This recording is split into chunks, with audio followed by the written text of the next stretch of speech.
Mi compañero de clase hoy. ¡Qué afortunado!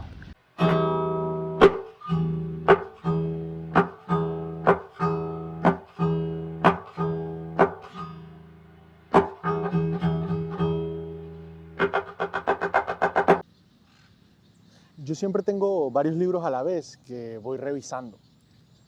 Tengo algunos en el teléfono, tengo algunos en la Kindle, tengo algunos en la computadora, tengo algunos en YouTube, como audiolibros que voy escuchando muy de vez en cuando.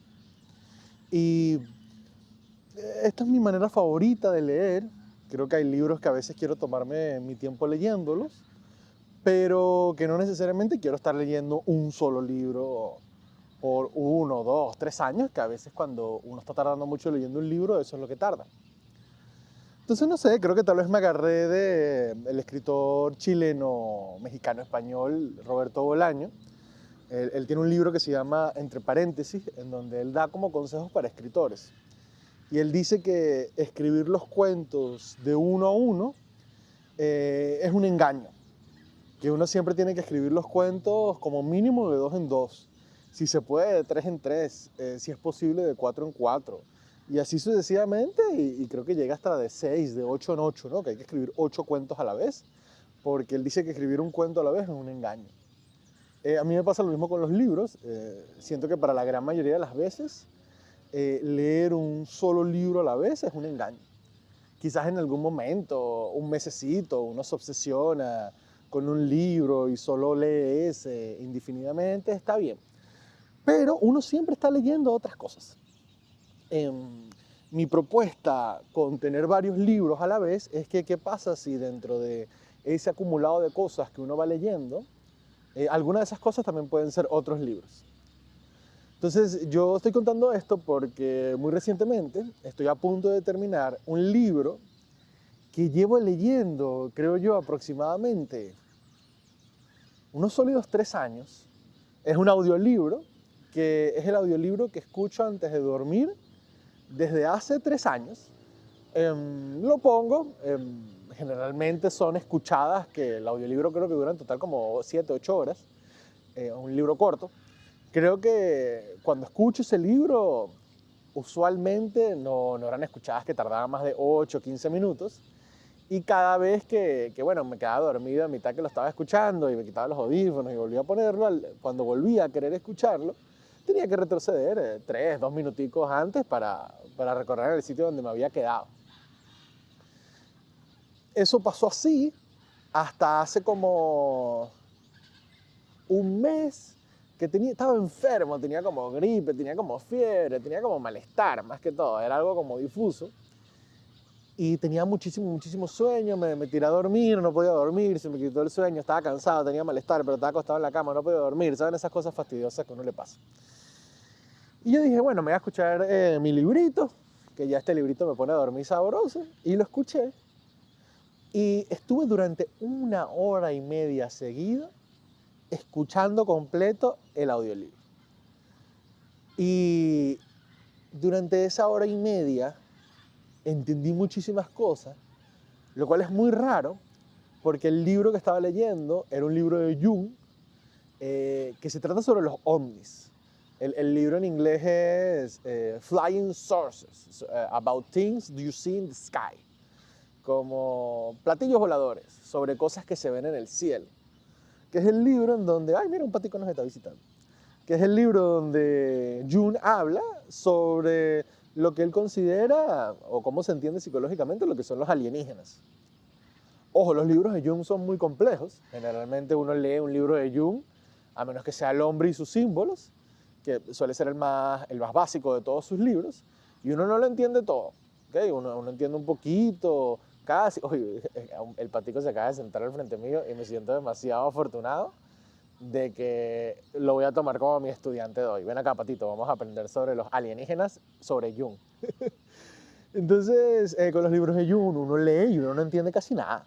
Por ejemplo, yo he leído de Jung otros libros como Psicología y Alquimia, que es un mamotreto como de 700 páginas. Y a ver, yo leí ese libro completo. ¿Cuánto yo entendí de ese libro? 10%, 15%. Ojo, para mí más que suficiente para los propósitos que yo necesitaba ese 10-15% era lo que necesitaba y bueno, excelente balón de relectura, uno lo vuelve a agarrar y te enseña más cosas. Se lo voy a poner de esta manera, en ese libro hay como unas sólidas entre 80 y 110 páginas que se tratan meramente sobre el significado bíblico de los unicornios, ¿ok? Y yo leí esas 80, 100 páginas y yo nunca entendí. Yo decía, ¿por qué Jung está hablando tanto de unicornios? Y después, años después, en una clase sobre la simbología de los unicornios en la historia de la humanidad, es que yo medio hice un clic y recuerdo que hasta le dije al profe, coño, profe, gracias, yo había leído Psicología de Alquimia de Jung y yo no entendía por qué Jung hablaba tanto de unicornios. Con su clase ya más o menos tengo una noción de por qué el unicornio es una simbología importante en las concepciones más tradicionales y más ocultistas. Estuvo fino. Pero bueno, si uno no tiene esa guía, es muy difícil aprender bien o leer directamente libros de Jung, como leer directamente cualquier libro de cualquier autor medianamente profundo. Muy difícil entenderlo si no se tiene una guía. Pero bueno, este libro de los ovnis realmente era bastante sencillo. Yo recuerdo que cuando escuchaba se me iban quedando cosas en la cabeza e iba entendiendo una concepción de lo que para Jung eran los ovnis, o cuál era el fenómeno psicológico de los ovnis, mejor dicho. Y ese día, escuchando hora y media, me parece que entré en un flow entre enfermedad, quebranto, Jung. Como que aparentemente los mejores momentos para leer a Jung es cuando uno está ligeramente con malestar de fiebre, ¿no? Cuando el cuerpo está un poquito desequilibrado, ahí lo entiendes perfecto. Entonces, ya lo terminé básicamente, me faltan como 30 minutos del epílogo, que todavía no he terminado de revisar, pero bueno, tocará para algún momento en que esté a punto de quedarme dormido, como que no tengo necesidad de apurarme para terminar este libro, ya llevo casi 3 años leyéndolo, no voy a forzarme a leer los últimos 30 minutos porque sí. Pero sí me he puesto a pensar mucho en el tema y hasta como que en algún momento me llamaba la atención si alguien había hecho algún comentario sobre este libro de Jung, porque es un libro del cual uno no escucha mucho. Escuchaste, Mi Pequeño Pato, uno no escucha mucho del libro de Jung de los alienígenas. Y le dije Mi Pequeño Pato y volteó, qué cuchi. Y se los quiero mostrar. Ese es mi estudiante.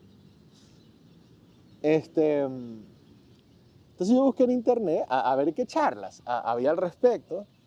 Creo que conseguí 2 charlas, pero creo que es la misma. No me detuve suficiente tiempo para ver si exactamente era la misma, porque ya la única que escuché me había parecido suficientemente buena y suficientemente profunda como que para quizás en algún momento tener que volverla a escuchar.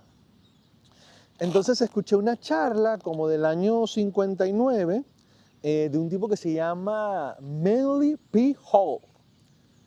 Que yo creo que yo he escuchado otras cosas de él, es como un académico americano que me imagino que era muy importante dentro de la década de los 50 y los 60. Yo en algún momento me interesé mucho por autores de esa época, especialmente autores psicodélicos, cuando estaba leyendo a Frank Herbert.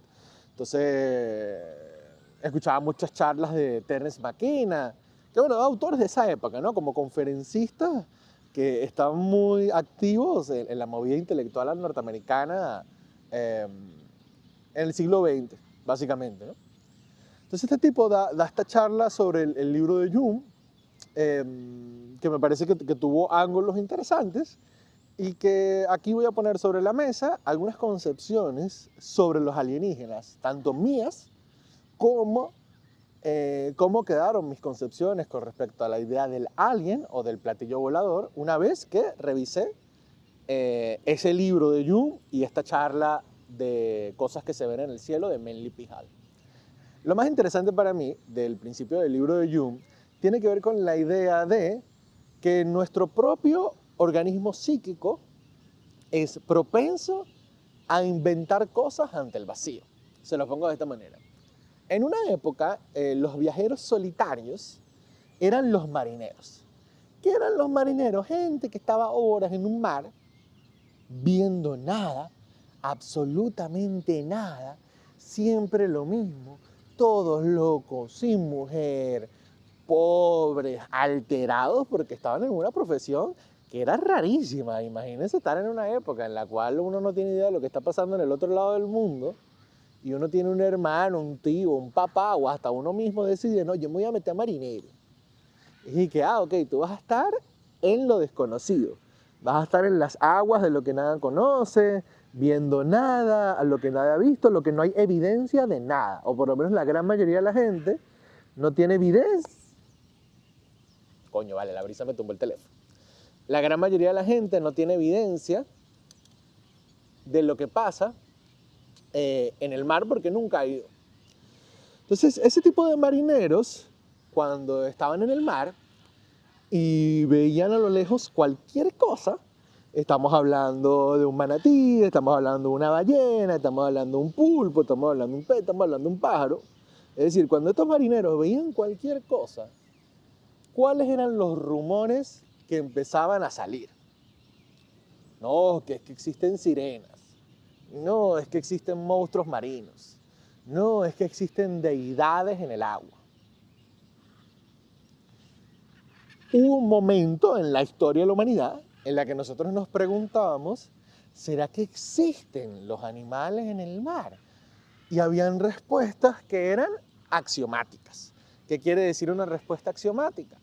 Una respuesta en cuyo enunciado ya se daba a entender que la cosa era verdad. Entonces me imagino que en esa época la gente te decía, pero es que claro, si el mar es tan inmenso y es tan profundo y es tan desconocido, a juro tienen que existir criaturas que no conozcamos y que sean extrañas, que sean como de otro mundo, del mundo marino. Es imposible que no existan. Mira lo grande que es el mar. Ese eres tú, que eres un egocéntrico que no puede creer que algo exista más allá de lo que está en tu cabeza. Miren a dónde lo lleva Jung. ¿Quiénes son en la actualidad la gran mayoría de las personas que nos hablan de que vieron ovnis o que vieron cosas volando en el cielo? La mayoría de estos relatos generalmente solo vienen de dos tipos de personas. El teléfono, la brisa está dura. O vienen de granjeros que pasan todo el día en el campo, sin tecnología, sin nada que hacer, en espacios rurales amplios, que desde Venezuela podemos entender, o desde gran parte de Latinoamérica podemos entender de que ese contexto en el que vive el granjero facilita o favorece la aparición de encuentros con cosas místicas, con fenómenos como mitos, como el silbón, como la sayona, como cosas de ese estilo. Es decir, algo en la naturaleza, en esos espacios, en esos ecos, en esas luces, favorece que entre los granjeros crean que vean cosas, o bueno, tal vez ven cosas, ¿no? Como que quién lo va a poner en duda si nadie está ahí a las 10 de la noche prendido en alcohol, masticando chimó y ves una luz y dice que esa luz es una cosa, ¿quién le va a decir que no, no? Exactamente lo mismo con el fenómeno de los aliens. Cuando un granjero está ahí en mitad de la nada, en vez de preguntarnos si el fenómeno existe o no existe, tanto el alien como el silbón como la sayona, también es importante preguntarnos qué está haciendo que esta persona esté pensando en estas cosas para empezar, o se está imaginando estas cosas en la cabeza.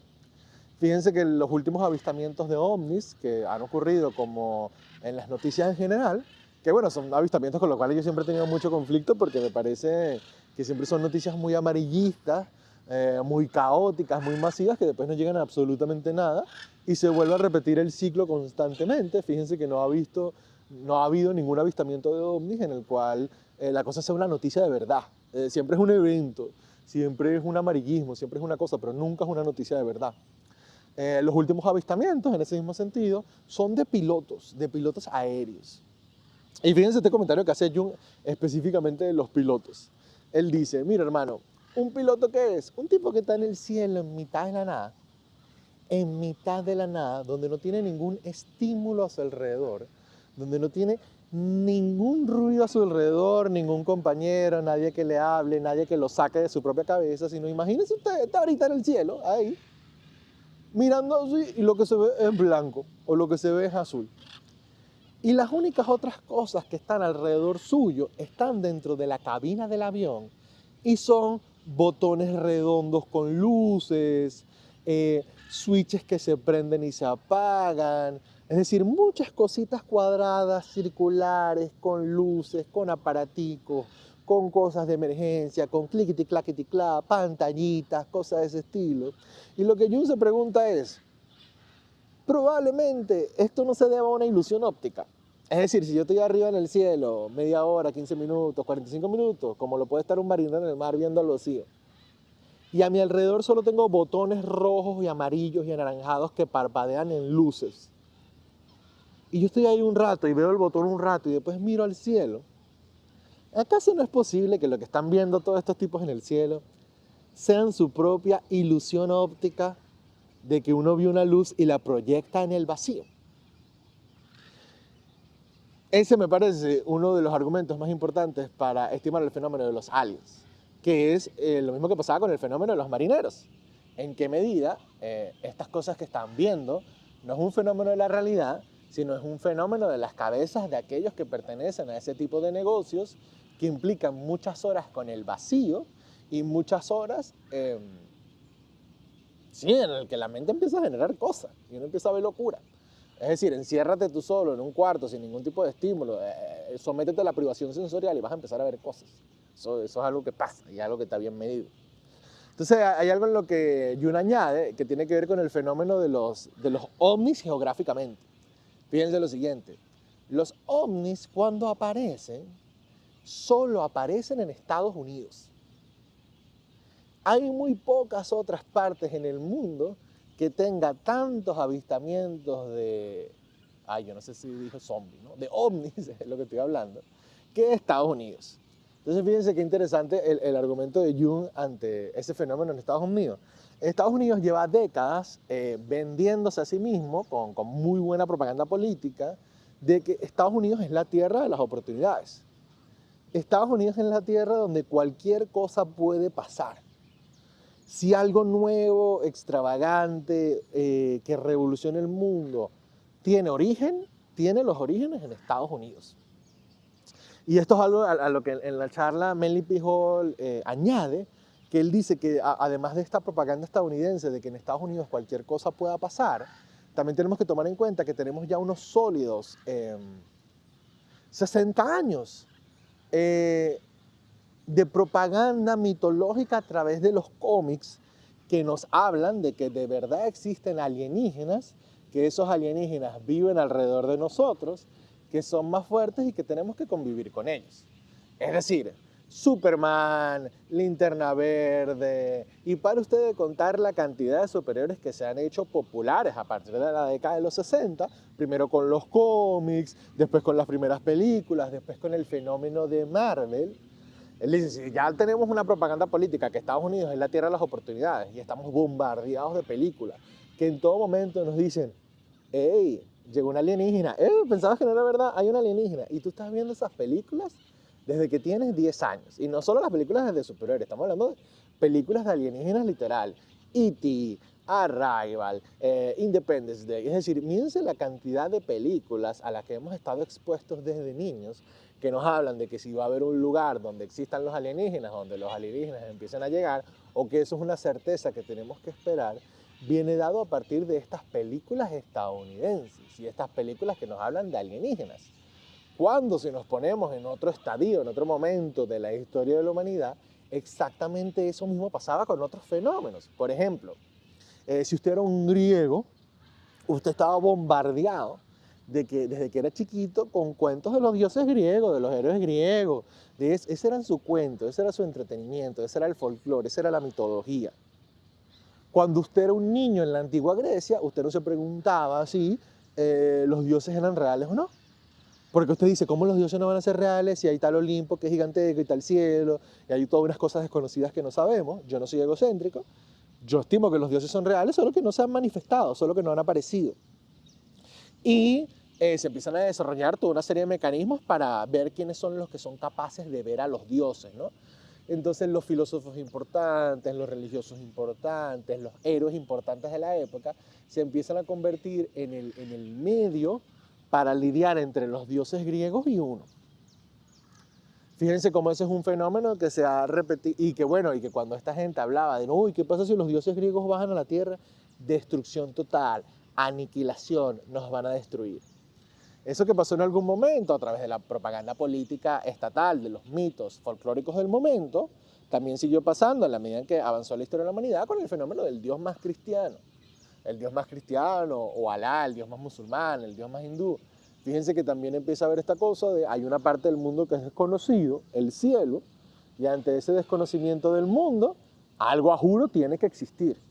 Y ese a juro que tiene que existir es este Dios, y este Dios solo tiene ciertas personas que se pueden comunicar con él o ciertas personas que saben comunicarse con él. ¿Y cuál es el mensaje? Si ese Dios se manifiesta, si ustedes no hacen caso de lo que yo estoy diciendo, todo se va a destruir. Bueno, fíjense que exactamente el mismo fenómeno psicológico pasa en la actualidad con los ovnis. ¿Quiénes son los únicos que tienen verdadero acceso a los ovnis? Políticos de alto nivel y científicos de alto nivel. ¿Y cuál es el mensaje de estos políticos de alto nivel o de estos científicos de alto nivel con respecto a los ovnis? Mensajes de falsos predicadores. Por un lado están los políticos que ocultan la información y que prefieren manejar todo en el misterio porque es muy peligroso que el público en general se entere de estas cosas y hay que manejarlo bajo reserva. Solo a veces le damos cabida a los demás. Esta información es muy peligrosa, esto no es para el pueblo. Imagínense a un antiguo griego que era el único que sabía leer. No, es que si el pueblo lee es muy peligroso. O imagínense un sacerdote cristiano en la Edad Media que cuando le decían, oye, pero la gente debería saber esta información nueva que tenemos del fenómeno religioso. No, es que esto es muy peligroso para la gente, ¿no? Actuando como falsos profetas. Y el otro fenómeno de los alienígenas, que suelen hablar muy bien de los alienígenas, justificarlos y hasta defenderlos, suelen ser los científicos de alto nivel. Fíjense que Stephen Hawking, muy científico, muy inteligente, muy todo, al igual que todos los otros físicos teóricos, que ahorita son como las estrellas pop de la ciencia, porque bueno, si algo científico es la física, y de verdad todas las otras ciencias, y que queremos ser tan científicos como ustedes. Ellos se les empiezan a dar de rockstar, se les empiezan a dar de profetas, se les empiezan a dar que tienen conocimiento sobre lo desconocido más grande del que nosotros podemos tener. Y están unas declaraciones de Stephen Hawking antes de que se muriera de, mira, es que los alienígenas claro que existen y cuando nos descubran nos van a tratar como nosotros, como los españoles trataron a los indígenas, nos van a destruir y vaina. Y dije que, papi, Stephen Hawking, tú no sabes esto. Tipo, tanto que la ciencia criticó el camino de la religión y se inventó cosas en plan de, no, los sacerdotes decían cosas sin saber, tal. Así como en la antigüedad habían unos sacerdotes que leían y solo hablaban de lo que leían y de lo que tenían evidencia de acuerdo a su experiencia sagrada y su experiencia de lecturas, y habían otros sacerdotes que obviamente eran unos estafadores que se inventaban cosas para producir miedo. Stephen Hawking no sabía nada de los alienígenas, mis hermanos, porque no hay nada de información de los alienígenas. Todo eso él se lo inventó en la cabeza y empezó desde su poder de yo tengo el conocimiento científico, yo sé de física, yo sé calcular cuándo un sol se va a morir.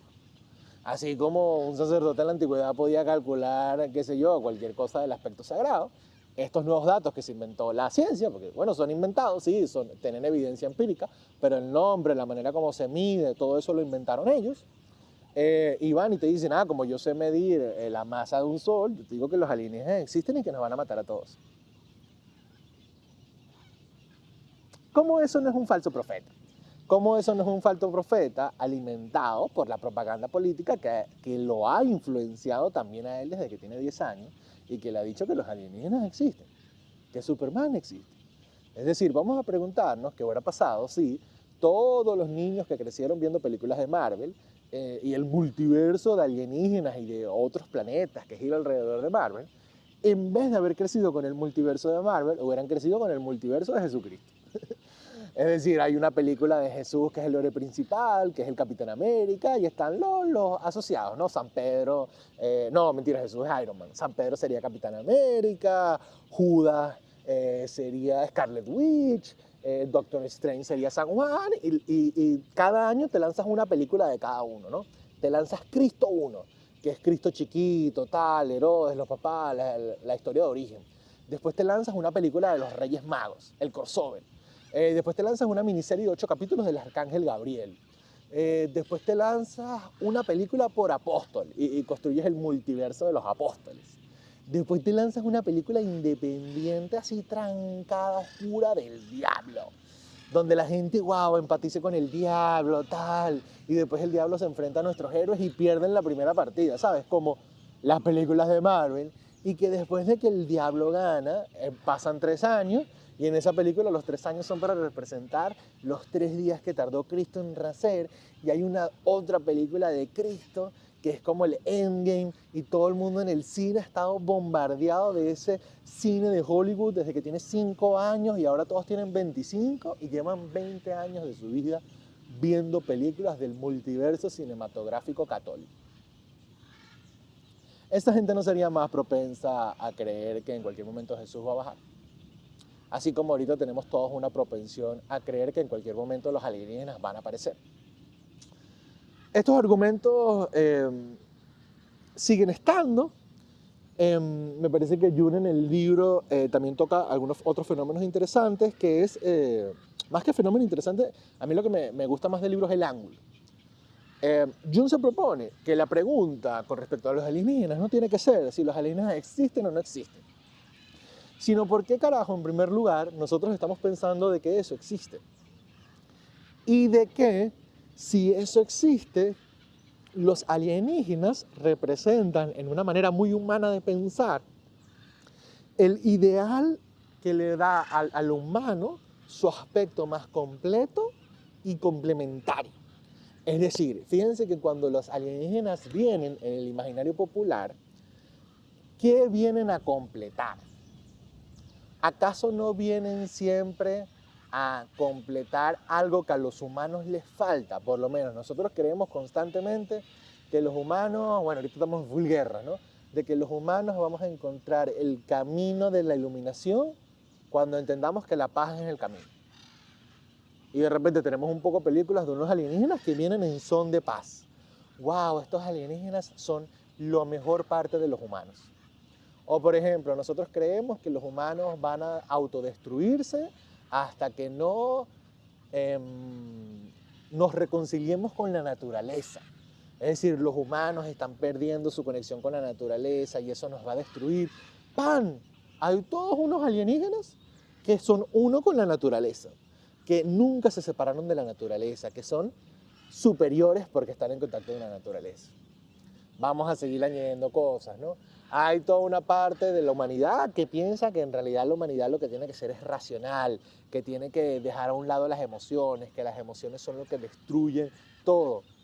¿Qué otros ejemplos de alienígenas comunes tenemos? Los alienígenas que son así todos racionales, los alienígenas que no sienten. Y es que, wow, este es mi hijo, lo tengo que matar para que mi especie sobreviva, lo mataré. Y ya, y es una decisión racional, sin nada al respecto.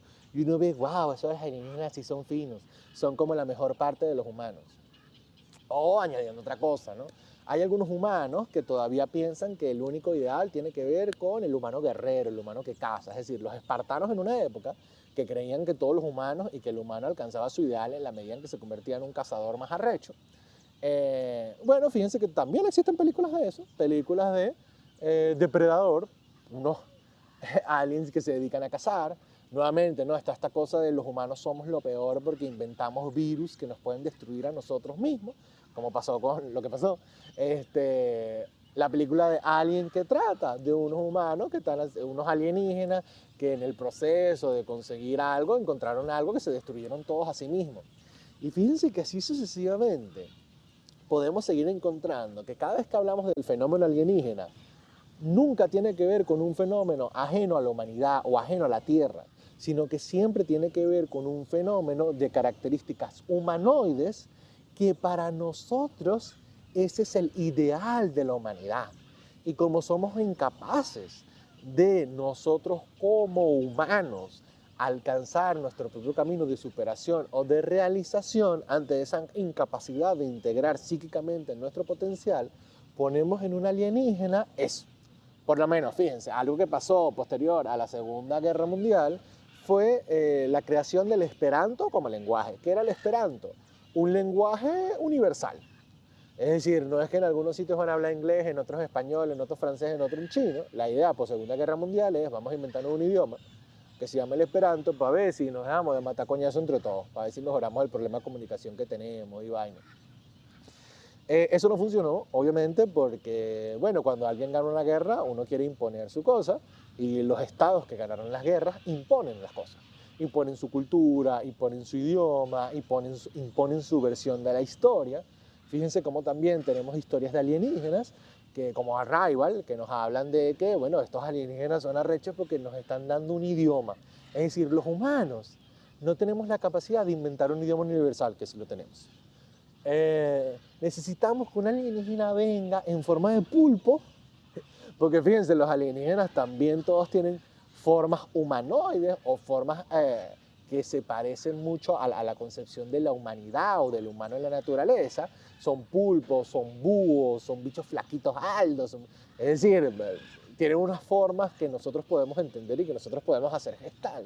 Cuando realmente si algo vivió en otro lado, con otras cosas, con otras luces, con otras exposiciones, con otra naturaleza, debería ser completamente distinto.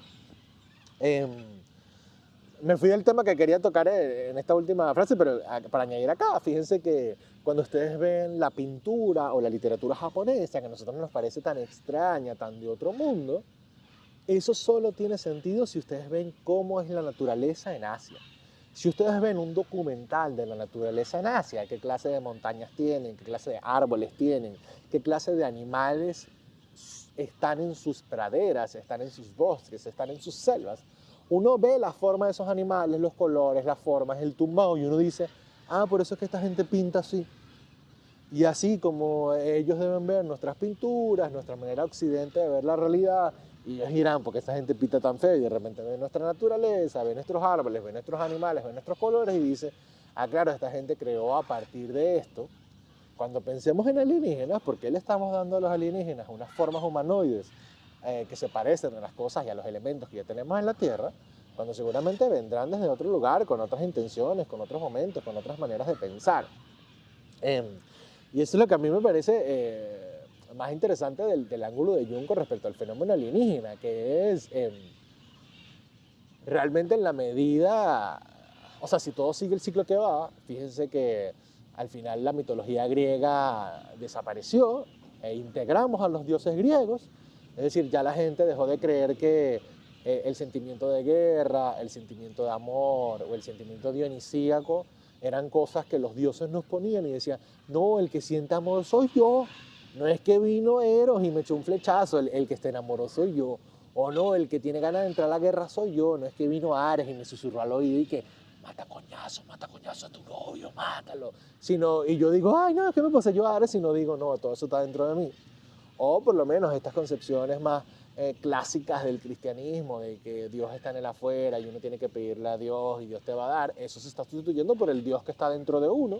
Es decir, uno es ahorita el que tiene la capacidad de crear, uno es el que le tiene que dar sentido a su propia vida. Fíjense que en el cristianismo más clásico, el que le daba sentido a tu vida era Dios, y que mi vida no tiene sentido. ¿Qué te hubieran dicho? Oye, pregúntale a Dios qué coño tienes que hacer con tu vida, entrégate al placer sagrado, al placer divino. Ahorita no, ahorita es que no sé qué hacer con mi vida. Bueno, piénsalo, revisa tú adentro. ¿Qué nos quiere decir un poco estas concepciones más modernas? Busca el Dios que está dentro de ti para que puedas hacer eso. Entonces, ahorita cuando nos estamos planteando que el humano más ideal, más iluminado, que no está en guerra, que está conectado con la naturaleza, que tiene un lenguaje universal, cuando nos demos cuenta de que en realidad solo estamos llamando alienígenas a esa nueva parte desconocida del universo que no sabemos y que ningún científico sabe un carajo, y así como un sacerdote en el siglo XV te podía decir, no, es que tienes que tener cuidado con esto, cuando un científico te habla de los alienígenas, está actuando como un falso profeta que tanto quiso criticar. Hay que tomar en cuenta que quizás en algún momento los humanos seamos eso. Y la idea del alienígena se sustituya por otra cosa desconocida. Y que nosotros empecemos a integrar en nosotros mismos nuestra propia capacidad para nosotros también ser alienígenas. Doy un último comentario de la charla y añado una reflexión mía final de lo que yo pienso de los alienígenas. La última media hora de charla, Meli Pijol se pone a hablar de la telepatía, que él dice que es un fenómeno que Jung no explora mucho, que es la idea de que, bueno, él dice, y esto él lo dijo en el 59, para aprender, él dijo, ¿y si en vez de detenernos a pensar si la telepatía es verdad o es falsa?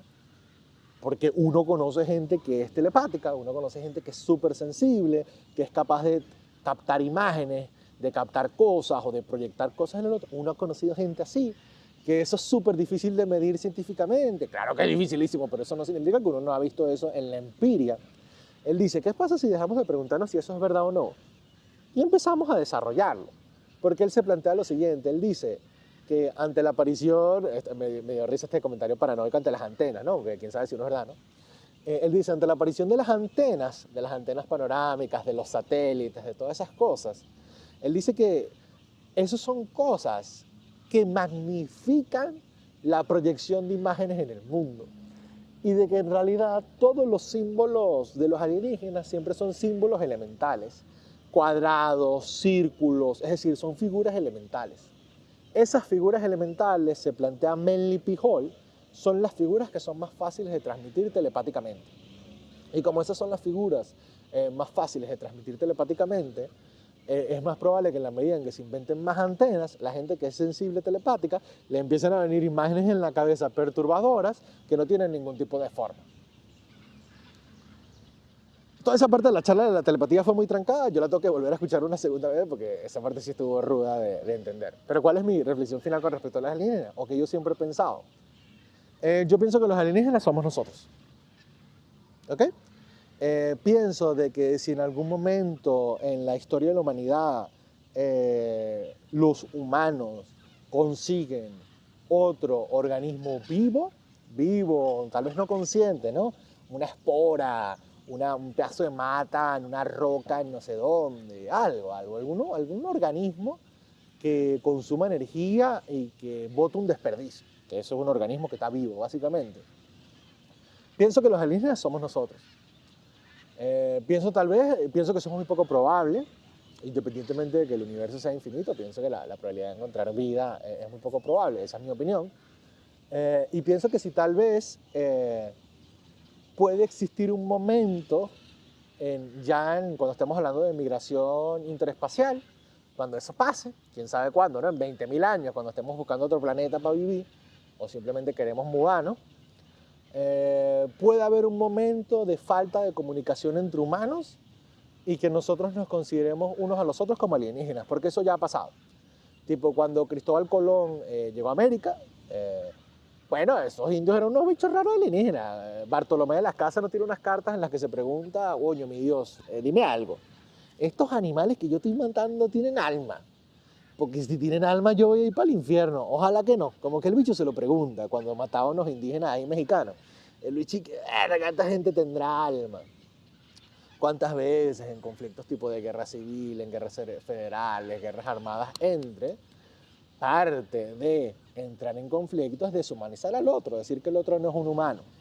Fíjense que en la Segunda Guerra Mundial Hitler lo hacía con los judíos. Ellos no son humanos, podemos maltratarlos. Hitler también lo hacía con los rusos, Hitler también lo hacía con los gitanos. Ahorita en la actualidad, en mitad de los conflictos del Medio Oriente, también hay una necesidad de decir, no, es que ellos son unos colonizadores, no, es que ellos son unos terroristas, no, es que ellos son tal cosa, no, es que ellos son aquellos.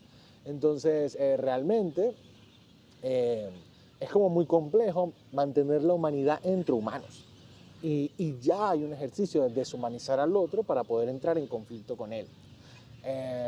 Entonces, mira, yo no creo que el fenómeno de los alienígenas exista para nada y que si existe somos los humanos. Hay ideales humanos que tenemos que alcanzar, como la comunicación universal, como la conexión con la naturaleza y como todos estos elementos, y me parece que en la medida en que nosotros no nos hagamos cargo y nos hagamos responsables de eso, estamos poniendo en riesgo, ahora sí de verdad, la permanencia de la humanidad. Por lo menos para mí, y esto es una opinión personal mía, de lo más atroz que ha venido de la propaganda política de guerra de las películas de Marvel, es la idea del multiverso. Para mí el multiverso es una idea filosófica que introduce flojera y crea seres humanos pusilánimes. ¿Por qué? Porque la vida es una, mi hermano. Usted solo tiene una sola vida.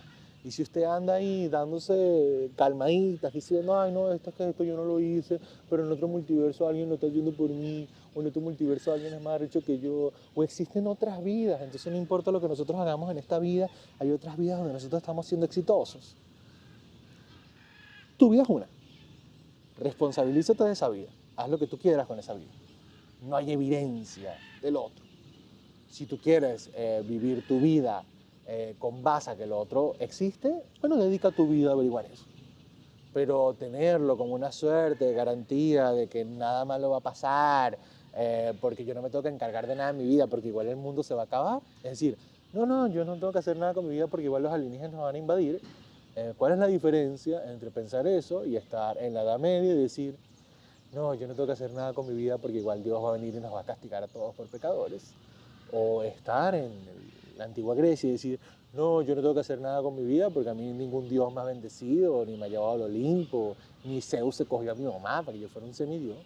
O más antiguo, vámonos a los hititas, a los mesopotámicos, a esa gente. ¿Qué pensamiento mágico no habrán tenido en esa época sus alienígenas, sus dioses, sus fantasías, que eran elementos que los hacían pensar si esto existe o no existe, en vez de pensar originalmente, ¿por qué carajo yo estoy pensando esto para empezar? Nos vemos en el próximo laguito. Ya, miren, que les quiero mostrar, el pato se quedó conmigo hasta el final de la clase, medio se durmió un poquito, se aburrió un poco, pero bueno, ahí está. Él fue